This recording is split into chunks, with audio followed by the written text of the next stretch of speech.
একটা গল্প হয়তো আমরা অনেকেই শুনেছেন। ছোট একটা সংসার, বাবা মা, ছোট ছেলে এবং ছেলেটার দাদা। দাদার অনেক বয়স হয়ে গেছে, কোনো কাজ করার শক্তি নেই, সারাদিন এক বিছানায় পড়ে থাকে। একদিন ছেলেটার বাবা একটা ঝুড়ির উপর বুড়োকে বসিয়ে জঙ্গলের উদ্দেশ্যে রওনা দিল। যাচ্ছে যাচ্ছে, বেশ কিছু দূর যাওয়ার পর ছেলেটা হঠাৎ তার বাবাকে জিজ্ঞেস করল, বাবা, তুমি দাদুকে ঝুড়িতে করে কোথায় নিয়ে যাচ্ছ? তোমার দাদুকে আমরা এখন জঙ্গলের ভেতর রেখে আসব, বাবা উত্তর দেয়।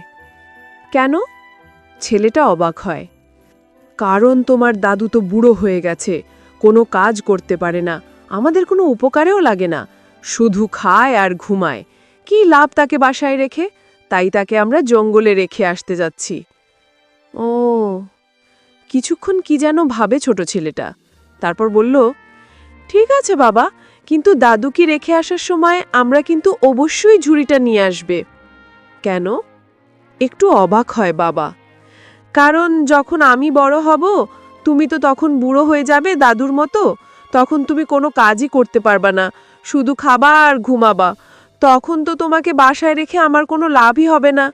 শুধু শুধু তখন টাকা খরচ করে নতুন ঝুড়ি কিনতে যাব কেন?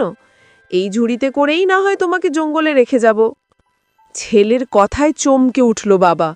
হঠাৎ করেই নিজের ভুল বুঝতে পারল সে যখন ছোট ছিল, যখন কোনো কিছু করারই ক্ষমতা ছিল না, তখন তার বাবা মাই তাকে যত্ন করে বড় করেছে। আজ তার বাবা বুড়ো হয়ে যেন শিশু হয়ে গেছে। ছোটবেলায় যেমন তার বাবা তাকে বুকের মধ্যে আগলে রেখেছিল, এখন তেমনি তার দায়িত্ব হল তার বাবাকে আগলে রাখা। এই সময় তার বাবার প্রতি তার সেবা হয়তো কিছুটা হলেও তার বাবার প্রতি ঋণ শোধ করা হবে। বাবা মাকে কখনোই অবহেলা করবেন না, কখনোই তাদেরকে বোঝা মনে করবেন না। আজ আপনি যেটা তাদের সাথে করবেন, আগামীতে আপনার সাথেও সেটা হবে।